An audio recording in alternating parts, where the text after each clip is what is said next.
Buenas, un saludo cordial para ustedes. Mi nombre es Francisco Bastita Arriet. Soy docente de Historia de la Filosofía Medieval en la Universidad de Buenos Aires, en la Universidad Católica Argentina, e investigador del Consejo Nacional de Investigaciones Científicas y Técnicas de Argentina. Agradezco la invitación del querido profesor Orlando Solano a participar de este ciclo de conferencias del Semillero de Hermenéutica y Padres de la Iglesia de la Pontificia Universidad Javeriana. Y voy a compartirles una breve charla, una selección de textos sobre el tema de la antropología de Gregorio de Nyssa en este ciclo dedicado al gran autor capadocio.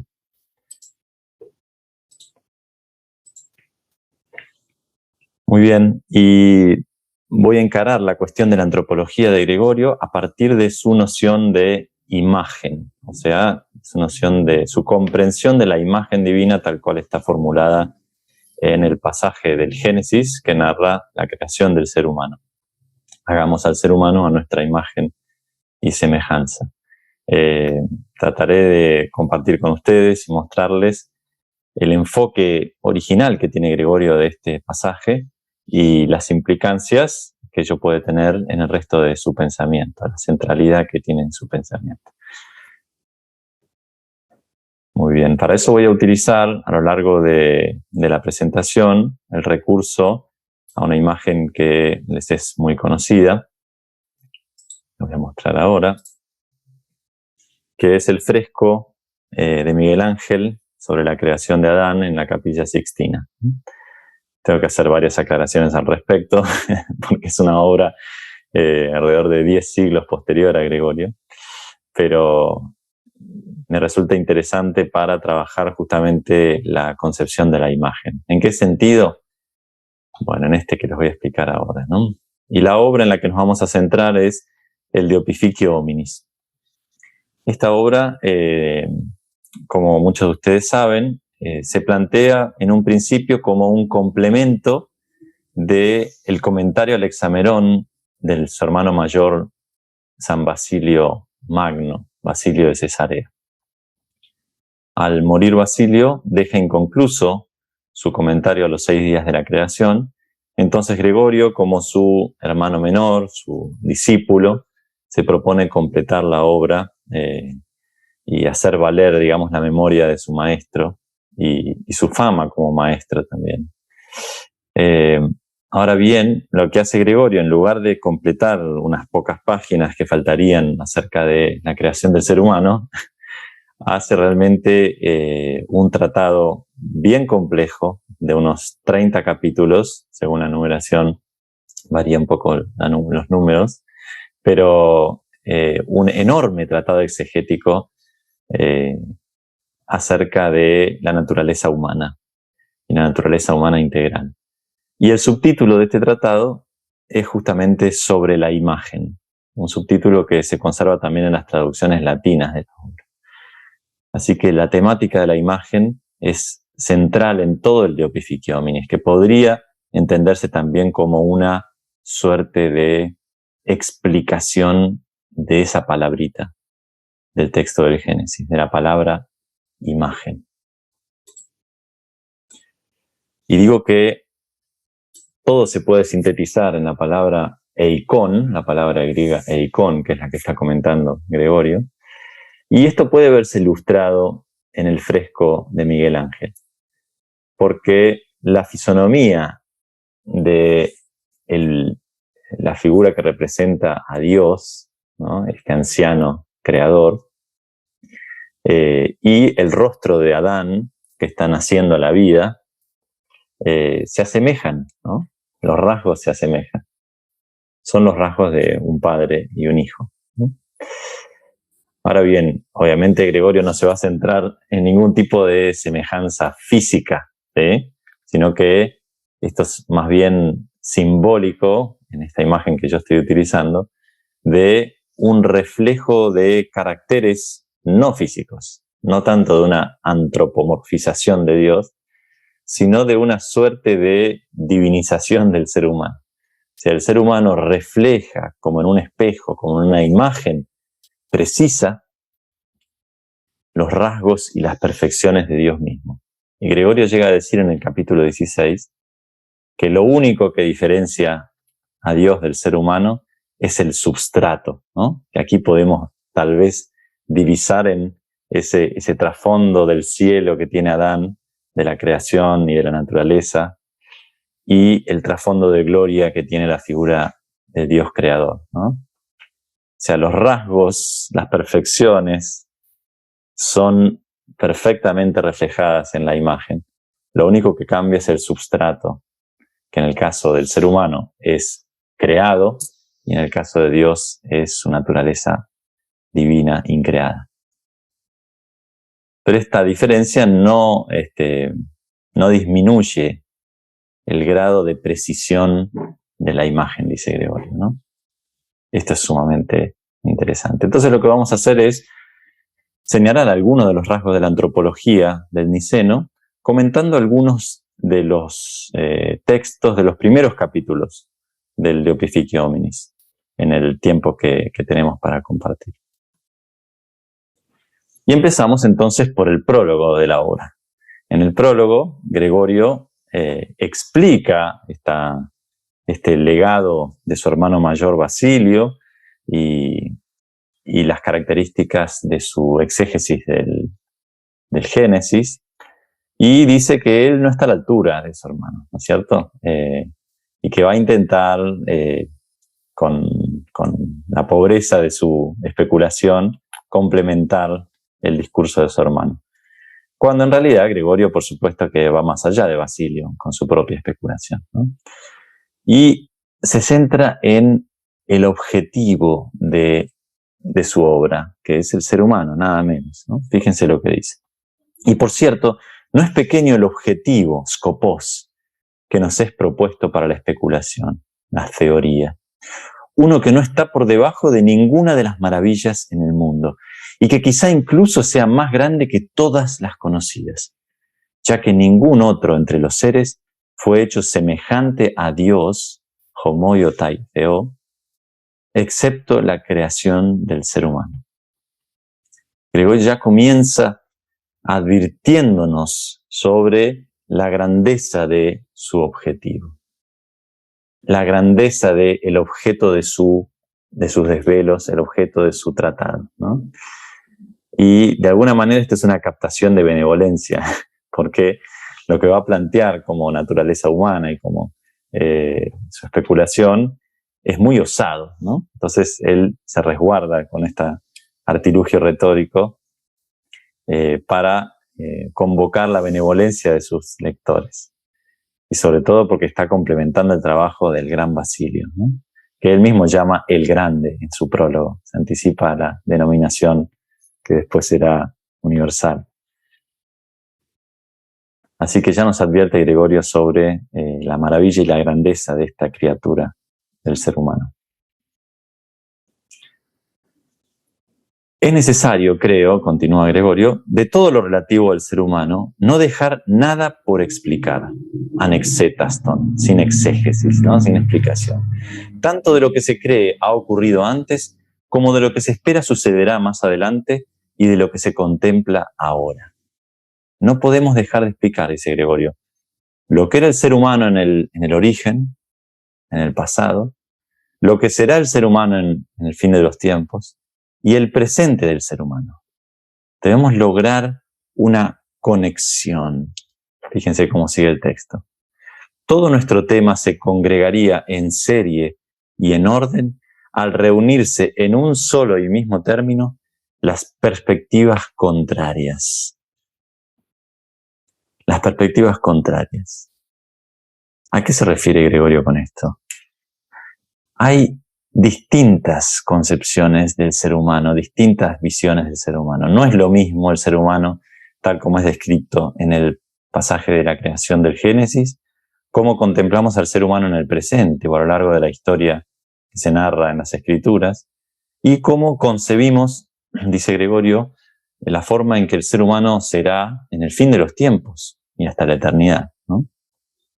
Sin embargo, Gregorio pretende lograr una mirada de conjunto, lograr una mirada sintética, una mirada que logre explicar científicamente, podríamos decir, la sucesión necesaria, la sucesión que se da entre esos distintos estadios de la naturaleza humana, para darle justamente unidad. ¿Qué otros aspectos contrarios vislumbramos en la naturaleza humana? Bueno, son muchos, ¿cierto? Por ejemplo, la naturaleza espiritual y la naturaleza material, ¿no? La relación entre el alma y el cuerpo, que muchas veces ha sido conflictivo en la historia del pensamiento, de la filosofía y de la teología, ¿no? Pensemos en las corrientes gnósticas, por ejemplo, como un desafío reciente del pensar cristiano, ¿no? Y el dualismo de origen de algunas tradiciones platónicas. Entonces, hay muchas tensiones al interior de la concepción del ser humano que también vienen de fuentes clásicas y también de la escritura, que deben ser de algún modo conciliadas, comprendidas cabalmente. Gregorio pretende hacer esto también con su antropología. Y luego se lanza en los primeros capítulos a el relato creacional mismo, ¿no? De alguna manera recapitular lo que Basilio ya había explicado en su Hexamerón. Y cuando concluye esa síntesis en el capítulo primero, se abre al momento de la espera del ser humano.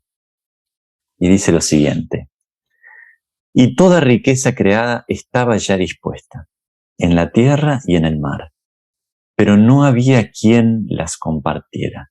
Jometejon uk en. Pues todavía no habitaba en el mundo de los seres esta gran y preciosa realidad, el ser humano.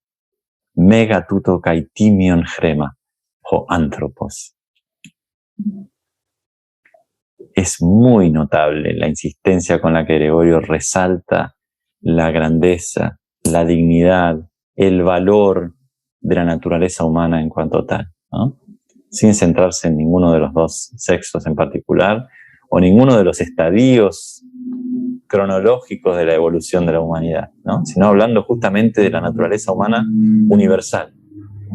Tampoco habla sobre la idea de ser humano, o como una suerte de abstracción de la naturaleza humana pura e incorrupta, sino como una realidad concreta, universal, ¿no?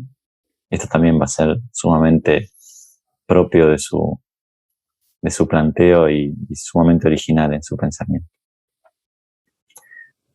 Entonces, toda la creación concebida en vistas del ser humano espera la coronación de la creación del ser humano.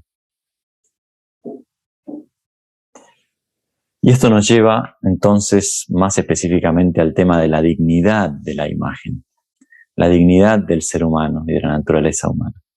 Una dignidad que significa el puesto del ser humano en el universo, el puesto privilegiado del ser humano en el universo, el valor intrínseco de su naturaleza, que justamente está cimentado en la comprensión de la palabra imagen, ¿no?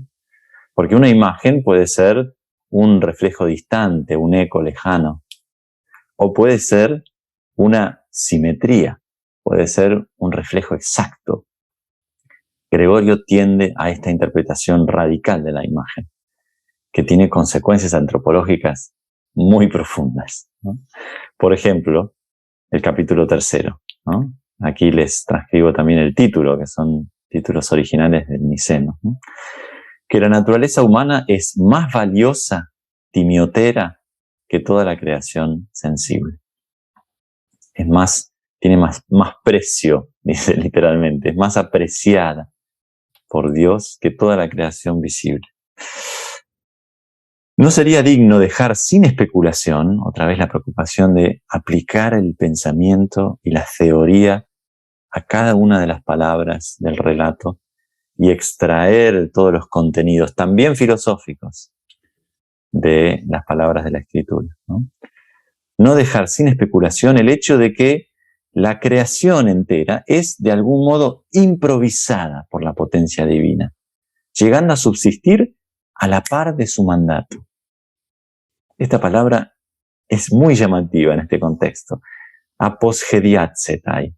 Es improvisada. Pareciera que Dios lo hace sin pensar, digamos, lo hace automáticamente, espontáneamente. ¿A qué se refiere el niceno?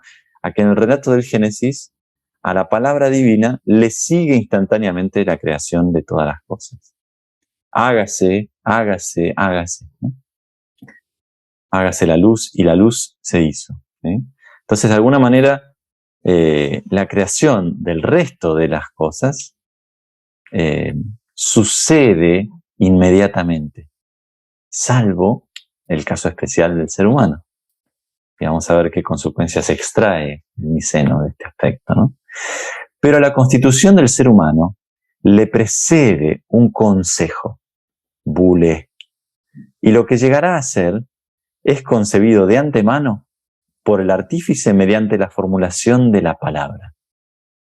¿Qué es lo que formula el artífice de antemano? ¿Cómo es conveniente que sea? ¿A qué arquetipo debe asemejarse? ¿Con qué fin llegará a ser?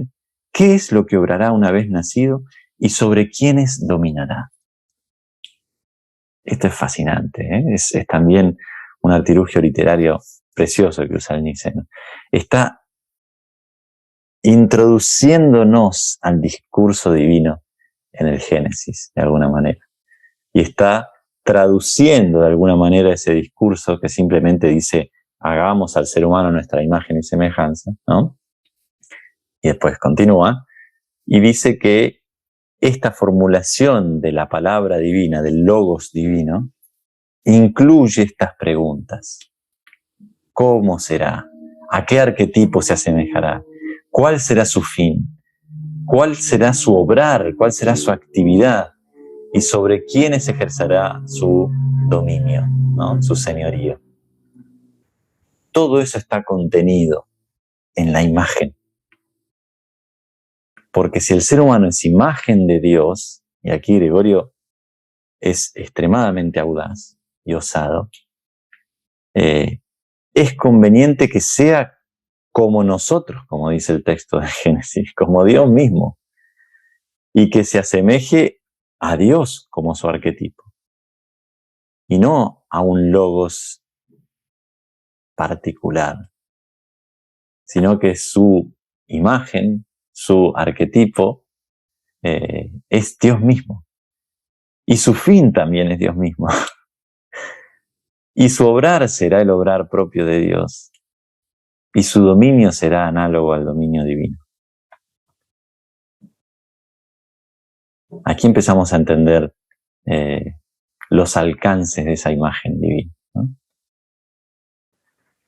Gregorio continúa, la palabra lo examina todo previa y minuciosamente, para que aquel posea una dignidad anterior a su generación. La palabra axia tiene una tradición y una historia en la tradición griega muy importante, ¿no?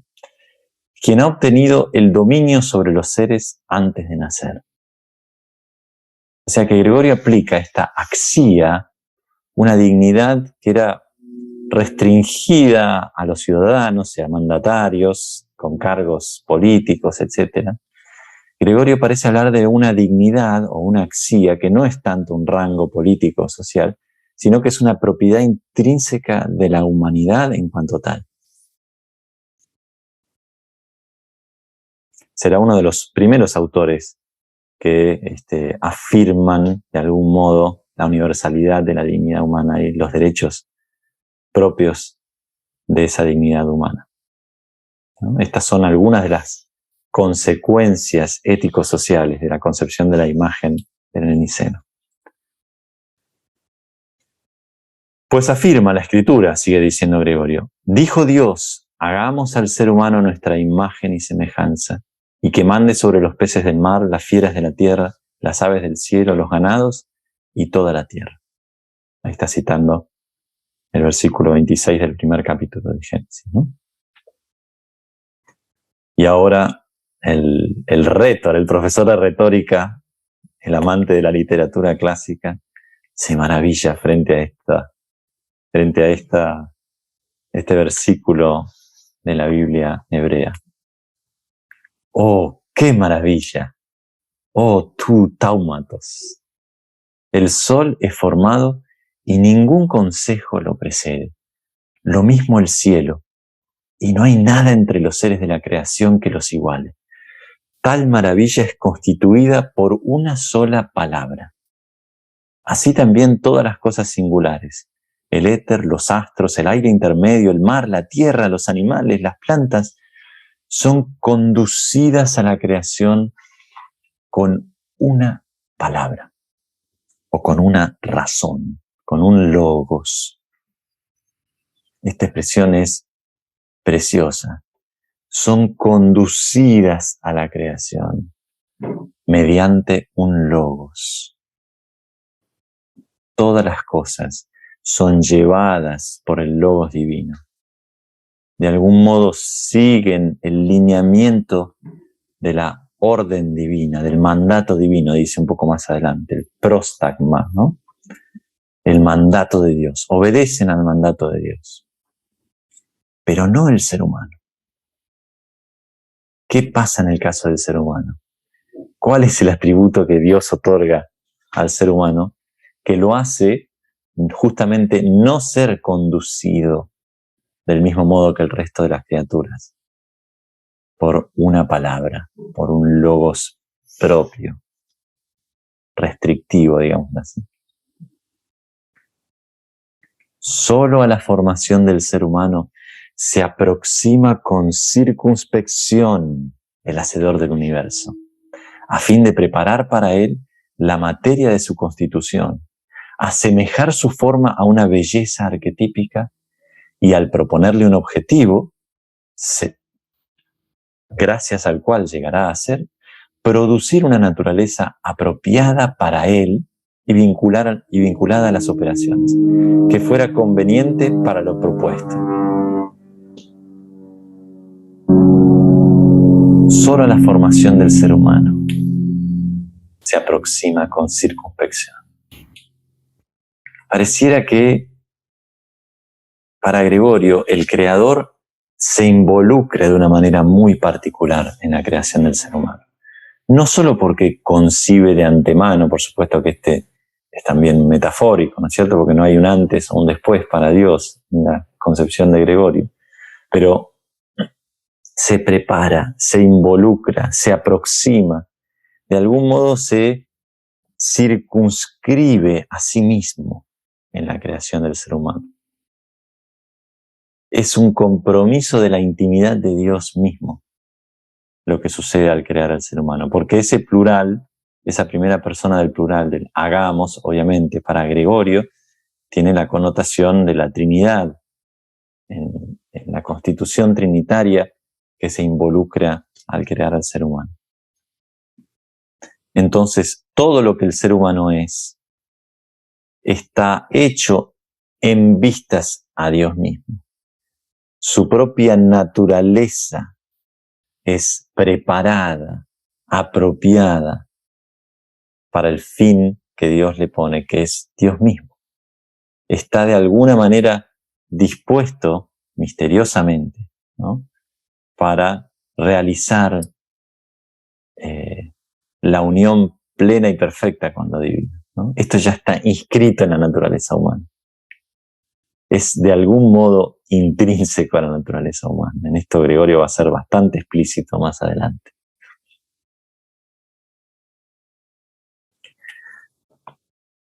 Lamentablemente no podemos ver la totalidad de la obra, que sería lo más apropiado. Pero Gregorio continúa en estos primeros capítulos que describen justamente el momento originario de la creación, con otras metáforas que se han vuelto justamente célebres. Pues del mismo modo que, según la costumbre humana, los que fabrican imágenes de reyes perfilan la impronta de su forma y le añaden la dignidad real con una vestimenta de púrpura, está hablando de los artesanos que modelan imágenes del emperador, ¿no?, de modo que se acostumbra a llamar rey también a la imagen, o sea que el vendedor vendía pequeños emperadores, digamos, ¿no? También se llama emperador a la imagen del emperador. Y se le atribuyen los mismos rasgos, los mismos honores, las mismas vestimentas, la misma dignidad, ¿no? Así igualmente la naturaleza humana, puesto que fue modelada para presidir sobre las demás por su semejanza al Rey del universo, fue erigida como cierta imagen viviente, empsijos eikon, al tener en común con el arquetipo tanto la dignidad como el nombre. Sigue con su osadía el niceno. El ser humano comparte la misma dignidad real que Dios y el nombre con lo divino. De algún modo el ser humano es semejante a Dios o es Dios de alguna manera, ¿no? Pareciera decir el niceno. ¿Y por qué esa imagen viviente? Porque la distingue justamente de una imagen meramente estática, de una imagen inerte. Lo que refleja el ser humano no son solo características, no son solo notas o perfecciones de lo divino, sino que es también la actividad de Dios, la misma vida de Dios. Recordemos que no se trata del ser humano individual, sino que es la humanidad en su totalidad, ¿no?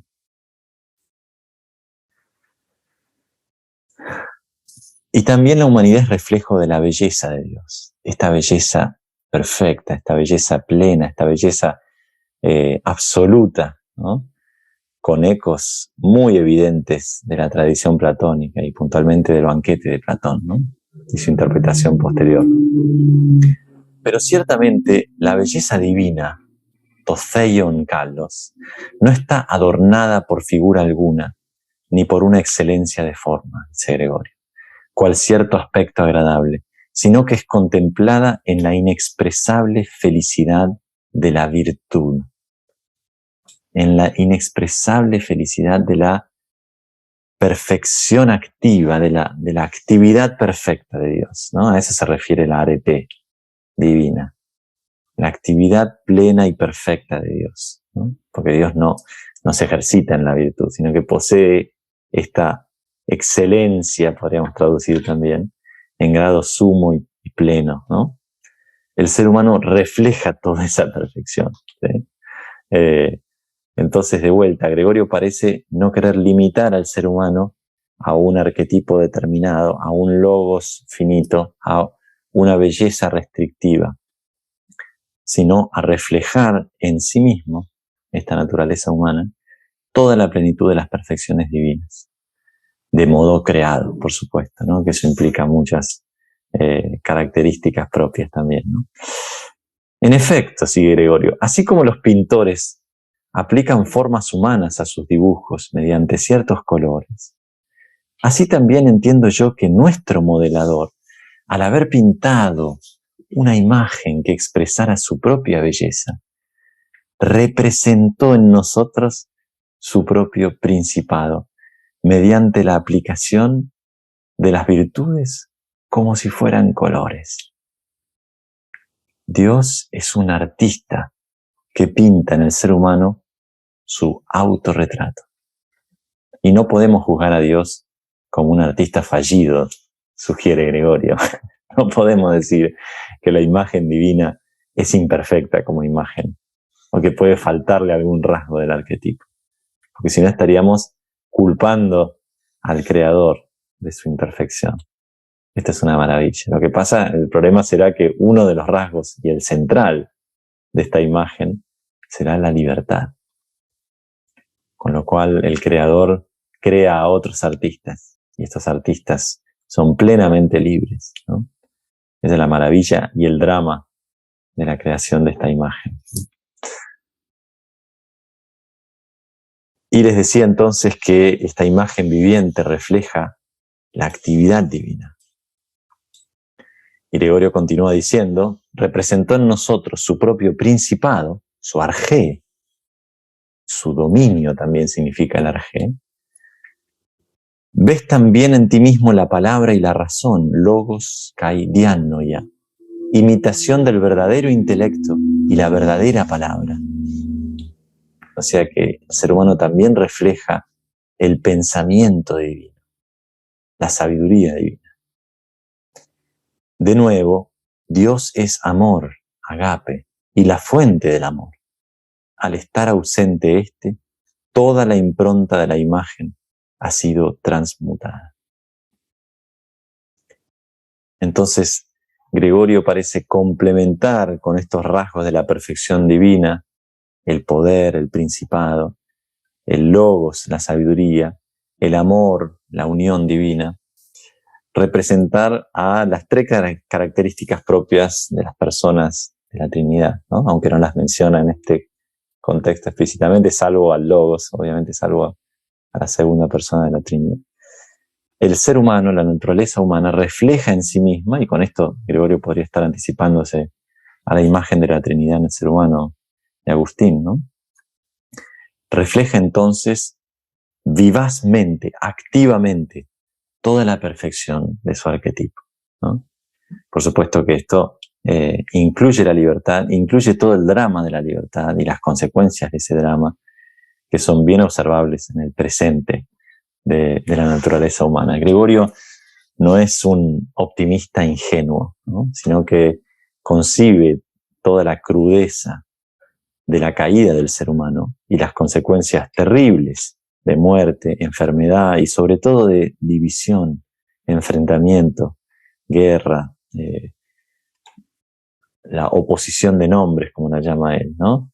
La división de la humanidad en justos e injustos, ricos y pobres, poderosos y débiles. Gregorio siente el dolor de estas divisiones y propone justamente su concepción de la imagen divina y su concepción de la actividad divina y el ser humano como capaz de reflejar esa actividad divina, como la capacidad de restituir esa unión, de restituir esa imagen a su plenitud, ¿no? La justicia, la igualdad, los derechos, etc. Pero eso sería otro capítulo y deberíamos ver la obra en su totalidad. Espero simplemente haber despertado algún interés en la temática de la imagen en el Niceno, que yo estoy convencido que es central para toda su teología, toda su filosofía y su pensamiento, y que es el corazón de su antropología, ¿no? Y bueno, fue un placer compartir con ustedes estas reflexiones. Agradezco de nuevo la invitación y los dejo simplemente con esta imagen de la plenitud de la comunicación entre el Creador y su criatura, ¿no? Una imagen cuasi simétrica que nos propone el Niceno. Muchas gracias. Hasta pronto.